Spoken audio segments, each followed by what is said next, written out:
10:48, está Fernando Mele, día de biografías el jueves en Civilización y Barbarie. Buen día. Buen día, Fer. ¿Cómo andan? Bien, ¿qué tenemos por ahí? Vamos a hablar hoy de una mujer, acaso una de las más influyentes de toda nuestra historia de la humanidad.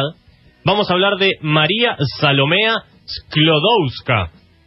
María Ustedes me dirán, Sklodowska. ¿cómo será, cuán importante será aquella mujer que no la conocemos, no sabemos quién es? Sklodowska me da polaco, me da ucraniano. Polaco está bien. Polaco está bien, más conocida posteriormente, y mencionaremos cuándo, como Marie Curie. Ah. Marie Curie suena un poco más, ¿verdad? Marie Curie me suena más. Antes de ayer... Pero me da francés. Ahora vamos a hablar de la vinculación entre Polonia y Francia. Antes de ayer, el 7 de noviembre, se cumplieron 150 años del nacimiento de Marie Curie, que fue en 1867 en Varsovia, en ese momento capital de la parte rusa de Polonia. Y ahora vamos a hablar un poco del contexto político de aquel entonces. Hija de Władysław Sklodowski, profesor de enseñanza media en física y matemáticas, y de Bronislava Bogucka, maestra, pianista y cantante. Bueno, María venía con antecedentes talentosos. Sí, muy talentosos. María tenía 4 hermanos mayores: Sofía, Joseph, Bronislava y Elena. Y como decíamos, la mayor parte de Polonia en aquel entonces estaba ocupada por el Imperio Ruso, que había impuesto allí su lengua, su cultura, y la cultura polaca estaba poco menos que prohibida. Entonces María, con su hermana inmediatamente mayor, Elena, iban a un internado clandestino para poder adquirir la cultura polaca que sus padres querían que adopte, no así la rusa. Siempre le fue muy bien en la escuela, siempre fue una de las mejores alumnas. En el contexto político se dejó de enseñar física. Vaya uno a saber por qué. Los rusos dijeron: en Polonia no se enseña más física, por lo que su padre fue despedido del cargo de maestro y se llevó todos los elementos a su casa, se llevó el laboratorio a su casa y empezó a enseñarle física y química a sus hijas. Como tenían muy poca plata, vivían en la miseria, debieron alojar niños en su casa. Por lo que su hermana... Con tanta preparación, ¿no? Con tanta preparación, miseria, decíamos, físico, matemático, la madre era pianista, cantante, maestra de escuela, tenían muy poco dinero, debieron alojar niños en su casa, y su hermana mayor, Sofía, se contagió tifus de uno de los niños y murió en 1867 a los 13 años, cuando María apenas tenía 8. 2 años después, su madre muere de tuberculosis y de otra enfermedad, por lo que queda totalmente a cargo de su padre y de sus hermanos. Hablaba 4 idiomas cuando tenía menos de 15 años. Polaco, por supuesto, ruso, obviamente, pero también hablaba alemán y francés. 15 años. Terminó a los 15 años la secundaria sumida en una fuerte depresión por la muerte de su hermana y de su madre. Y en Polonia las mujeres tenían prohibido ir a la universidad, por lo que otra vez fue a una universidad clandestina, la que llamaban la Universidad Flotante, que era una institución de educación superior que admitía mujeres. Sin embargo, su objetivo estaba puesto un poco más allá y deseaba profundamente estudiar la carrera de su padre. Quería hacer física y química. Entonces hace un convenio con su hermana Bronislava. ¿Qué le dice a su hermana Bronislava? Se le dice en polaco, yo lo voy a decir en español, sí, porque no creo que nada. No, sé polaco. Nadaska. Sé polaco, pero guardalo para la próxima. No quiero tirar todos los conocimientos arriba de la mesa. Le dijo: anda vos a Francia a estudiar, yo mientras trabajo 2 años bancándote tu carrera de medicina, y dentro de 2 años hacemos al revés. Vos trabajás para bancarme mis estudios en física. ¿Qué hizo entonces? Empezó a trabajar cuidando unos niños y dando clases particulares a unos chicos de posición muy acomodada, de orígenes rusos, y se enamoró de uno de esos chicos. No. De Kazimierz Zorowski, y acá estoy demostrando mis conocimientos en polaco, un futuro matemático que, sin embargo, los padres dijeron: no, pibe, vos con esta chica de bajos recursos no te vas a casar. Entonces, durante ese periodo, María siguió estudiando, leyendo, instruyéndose en física y en matemática, pero no prosperó el amor con este niño. Finalmente, en 1891, logra reunir los fondos, se va a estudiar a Francia, y ahí es cuando María pasa a ser Marie. Todavía Marie Salomea Sklodowska, pero Marie, ya con nombre francés. Siguió los estudios allí en física, en química y en matemática en la Universidad de la Sorbona, en París, acaso la más importante de Francia. En la Facultad de Ciencias, para tomar un poco el contexto de la época, había 776 estudiantes, 27 mujeres. De 776... 1891. 1891. Vivía... ¿Pasa qué? Recién comenzaba un poco la mujer. La mujer llegó, claro, en 1880 llegó a la Ahora vamos a universidad. ver cómo ella fue la primer mujer en muchas cosas.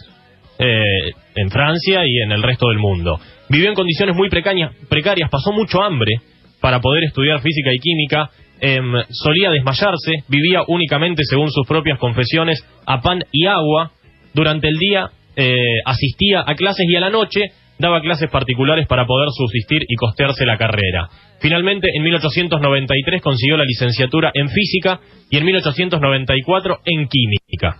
Y aquí aparece su apellido, porque ese mismo año estaba buscando un laboratorio con más espacio para poder desarrollar sus investigaciones en propiedades magnéticas, que era una de las cuestiones que le interesaban en el momento, y es como la contactaron con Pierre Curie, y allí María Sklodowska pasó a ser Marie Curie en Francia. Se hicieron muy amigos con Pierre Curie, y no solo amigos, sino que un poquito más, y Pierre le propuso matrimonio.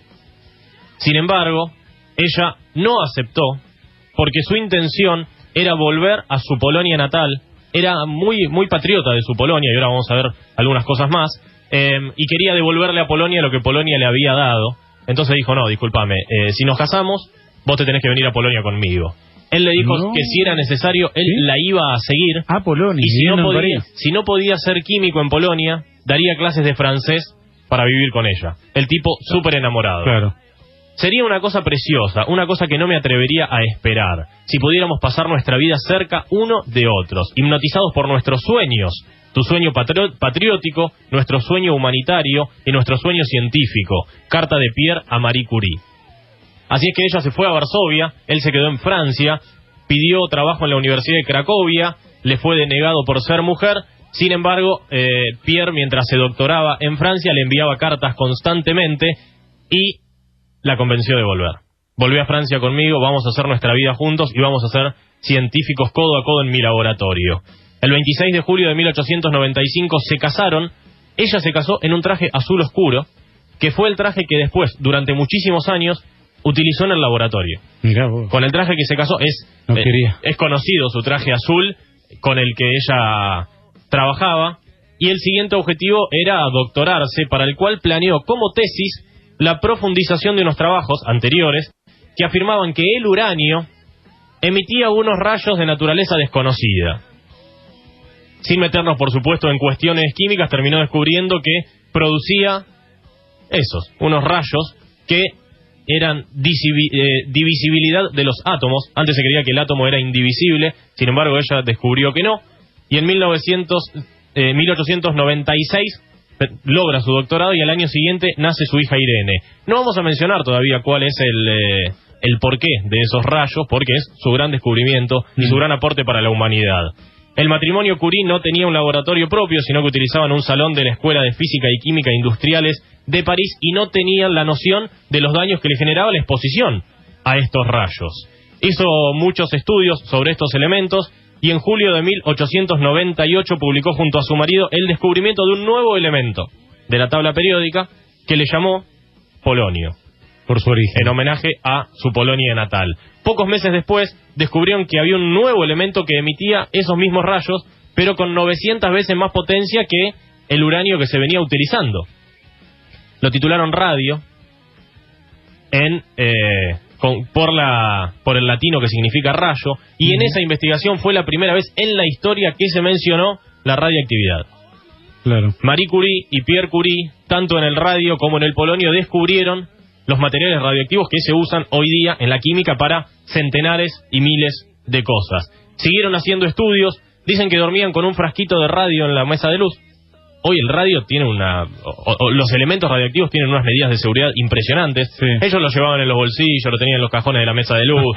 No tenían ni idea de lo que podía llegar a pasar. Ya se le comenzaron a inflamar las yemas de los dedos durante esos años, tenían muchos dolores en los huesos y comenzaron a tener mucho apoyo económico de distintas empresas que les servirían mucho sus investigaciones. En 1903 le avisaron a Pierre que iba a recibir el Premio Nobel de Física. Sin embargo, él dijo, no, si no se lo entregan también a Marie, yo no quiero el premio Nobel. Y así fue como la Academia Sueca aceptó y se convirtió Marie Curie en la primera mujer en recibir el premio Nobel. Nobel de Física en 1903. Por supuesto, esto les trajo un reconocimiento internacional a nivel científico y económico impresionante. En 1904 nació su segunda hija, Eve, y años después, tanto a su primera hija Irene como a Eve las hizo, le contrató institutrices polacas para inculcarles su cultura natal y además las llevaba constantemente a Polonia. El 19 de abril de 1905, un año después del nacimiento de su segunda hija, Pierre iba caminando plácidamente por las calles de París. Llovía mucho, fue golpeado por un carruaje tirado por caballos, se cayó al suelo y una de las ruedas del carruaje le pasó por arriba de la cabeza, le causó una fractura de cráneo que le causó la muerte. Insólito. Se murió en un accidente de tránsito en 1905. En 1905, un accidente de tránsito. Una cosa rara. Un carruaje tirado por un caballo, lo pasó por arriba y le aplastó el cráneo. Por supuesto, Marie Curie nuevamente en una gran depresión. Trabajando con cosas tan peligrosas para la salud, ¿no? Claro, trabajaba con radio, elementos radiactivos, cosas químicas, qué sé yo, y lo chocó un carruaje, un día de lluvia. Ella creó el Instituto del Radio, hoy llamado Instituto Curie, para el desarrollo de la radioactividad y le ofrecieron el puesto en la universidad que tenía su marido. Es por ello que también se convirtió en la primera mujer en ser profesora de una universidad en Francia, en este caso de la Universidad de la Sorbona. En 1911, la prensa reveló que después de la muerte de su marido, Marie había tenido un romance con el físico Paul Langevin. Después de la muerte de su marido. Libre, señor. Pero este Paul Langevin era un ex estudiante de su marido, así que se empezó a sospechar también que durante la vida del marido tenía algún tipo de engaño. La mujer de Paul Langevin se dio cuenta de esto, la amenazó de muerte a Marie Curie y además demandó a su marido. Este escándalo, por supuesto, fue aprovechado por sus adversarios académicos y la prensa la tildó como una rompehogares judía extranjera, con un antisemitismo impresionante. Cuando surgió el escándalo, ella estaba en Bélgica y cuando retornó a Francia debió refugiarse en la casa de una amiga porque tenía complicaciones para llegar a su casa porque había una movilización en la puerta. Luego de este escándalo, y sin importarle, la Academia Sueca le dio el Premio Nobel de Química en 1911 por sus estudios en el radio y el polonio. ¿Qué significa esto? Que no solo fue la primera mujer en ganar un premio Nobel, sino que fue la primera persona de la humanidad en ganar 2 premios Nobel. Y creo que es la única mujer al día de hoy que tiene 2. Es la única mujer en el día de hoy que tiene 2. Los otros 3 que ganaron 2 fueron Linus Pauling, Química, en 1954 y de La Paz en 1962. John Bardeen, 2 de Física en el 56 y en el 72. Y Frederick Sanger en Química en el 58 y en el 80. Continuó con sus estudios sobre el radio. Recibió la visita de Albert Einstein en Francia para darle más apoyo moral que intelectual, digamos, porque ella sabía absolutamente todo lo que estaba haciendo, pero se desató la Primera Guerra Mundial. Se desata la Primera Guerra Mundial, su instituto queda absolutamente vacío de estudio de radioactividad y ella forma hospitales de campaña móviles porque decía que no contaban con la asistencia suficiente. ¿Qué formó? Formó 20 unidades de rayos X móviles, es decir, le hacían placas a los soldados heridos, lo que llamaron ambulancias radiológicas o Petit Curie. En 1916 fue la primera mujer en tener registro para manejar. ¿Por qué? Porque ella misma era quien se encargaba de ir al frente de ataque en una de esas unidades móviles para hacerle rayos X a los soldados. La otra mujer que hacía eso era su hija, que tenía solo 20 años. Quiso vender para la guerra... Irene, la más grande. Irene, la más grande, exactamente. Quiso vender las medallas de oro de su premio Nobel, diciendo en una carta: voy a renunciar al poco oro que poseo. A esto añadiré las medallas científicas que me son inútiles. Hay algo más. Por pura pereza había permitido que el dinero de mi segundo premio Nobel se quedara en Estocolmo, en coronas suecas. Esa es la cantidad principal de dinero que poseemos. Me gustaría traerlo aquí e invertirlo en préstamos de guerra. El Estado lo necesita. Sin embargo, ya empezaba a descreer. Solo que no tengo ilusiones. Ese dinero probablemente se perderá. Fue lo que declaró cuando intentó vender y no le permitieron sus medallas del premio Nobel. El Banco de Francia le dijo que no tenía permitido vender el oro de las medallas del premio Nobel. En ese momento, como decíamos, no se conocía el efecto de la radioactividad. Tuvo un viaje en Estados Unidos en donde le dieron 9 títulos en de doctores honoris causa en distintas universidades, pero uno lo rechazó, porque la Universidad de Harvard le quiso dar el premio honoris causa en física y ella dijo no. A mí en química. No, desde 1906 yo no realizo ningún trabajo en física, así que no lo merezco. Y lo rechazó. Esto es en 1921. Fue recibida incluso por el presidente de los Estados Unidos de aquel momento. En ese momento, como decíamos, no se conocían los efectos negativos de la radioactividad y se trabajaba sin ningún tipo de medida de seguridad. Andaba con los tubitos de ensayo en los bolsillos, los cargaba de acá para allá. Incluso en los viajes, ¿no? Que atraviesan tanto. Sí, exactamente. Los llevaba como si fuesen artículos comunes y corrientes. Antes de morir ya no veía. La radioactividad le causó una ceguera muy fuerte y afectada por ella le causó una anemia que la llevó a la muerte el 4 de julio de 1934 en Francia. Hoy sus restos, después de ser trasladados, descansan en el Panteón de París. Y, por ejemplo, todas las cosas que ella escribía, todos los elementos que había en su casa, los escritos, todas las cuestiones científicas, están guardados en cajas de plomo, justamente para evitar la radioactividad. Claro. Imaginemos, casi 100 años después. Y ella lo manejaba como si fueran los artículos de cocina. Su hija menor, Eve, fue una muy reconocida periodista y escritora. Y su hija mayor, Irene, fue premio Nobel de Química en 1935, un año después de la muerte de Marie Curie, una de las mujeres que ha hecho que las mujeres conquisten muchísimos derechos merecidos. Ed Curie murió hace poco. Sí, hace no mucho. Poco, digo, no sé, 10 años hará. Pero vivió como 100 años o algo así. Lo tendría que buscar. Pero recuerdo haber leído la noticia de la muerte de Ed Curie y me parecía que no podía ser de ninguna manera. Tenía que haber muerto mucho antes. Murió en el 2007, con 102 años. Había nacido en 1904. Impresionante. Una mujer más chica. Una mujer que dentro de... Hablamos hace poco de algunas mujeres que dentro de su contexto fueron mujeres fuera de serie, que a la mujer no se le permitía hacer nada y fueron mujeres que hicieron absolutamente de todo. Absolutamente. Pionera total. Gran historia, gran personaje, Marie Curie, de la historia de la humanidad. Gran personaje. Del siglo XX, de lo más destacado. Muchas veces es lindo reconocer estos personajes cuando, en todo el contexto que estamos viviendo, las mujeres a veces son ninguneadas y bastardeadas. Ha habido mujeres que han brillado absolutamente y que merecen un gran reconocimiento. Le abrieron el camino a las demás. Sí, le abrieron indudablemente el decimos, camino a las demás. La primera mujer premio Nobel, la primera mujer que tuvo un registro de conducir, la primera mujer que fue profesora, era una de las 27 entre 700 ahí empezaron mujeres. Los problemas del tránsito. Gracias, Fede. Ahí empezó todo. Ahí empezó todo. Fue Federico, chicas. Fue él. Yo no, Muy bien, para el final te quiero decir acá, Marcelo dejó un mensaje para vos, dijo que te manda feliz cumpleaños, ayer cumpliste años. Muchas gracias. Dice que la edad que cumpliste ayer, que me da vergüenza revelarla, y no porque son muchos, no porque son pocos. Salió en la quiniela de provincia de Montevideo. Sí, las 2 nocturnas, y no la jugué. ¿No jugaste nada? No la jugué. Es que hay tantas que no sé de cuál jugar. Yo tenía la esperanza de que alguien juegue por mí y recibir un Diego. Nada. Un poquito, pero no. No, salió 2 veces en la quiniela ya. Y nos mandan de aquí, desde el celular que termina 6841, la tapa de un libro escrito por Rosa Montero, una conocida escritora, que se llama La ridícula idea de no volver a verte. Ajá, lo vi como un libro recomendado de... Cuenta la vida de Marie Curie. Cuenta la vida de Marie Curie. Exactamente. Aprovecho para hacer extensivo el mensaje y darlo vuelta. Si creen y piensan alguna biografía puede ser interesante de contar, aquí estamos. No porque no tengamos, ¿no? Pero sino para complacer. Ya te están contestando. Ah, mira. Está bien. La reina de Escocia. Me gusta. Ya te están contestando. Me gusta. Sí, la realeza europea hay mucha. Hay mucha realeza europea. Pensé en Victoria para alguna de estas circunstancias. ¿Acaso la más importante reina de Inglaterra? O Elizabeth. Bueno. Nadie que viva, eso sí.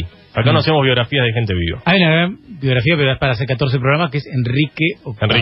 ¿Usted dice tiene mal comer? Pasa que tenemos que hablar de todos los matrimonios. No. Termina el equipo deportivo. Todos los matrimonios y todos los que... Te quedas derecho al buscador. Todas las que mató. De ellas. También. Todas. Perdón, todas. ¿cómo? Gracias, Fer, muy bueno. Hasta el jueves que viene. Fernando Meli aportando biografías en el aire de la ronda cada jueves. Maravilloso capítulo.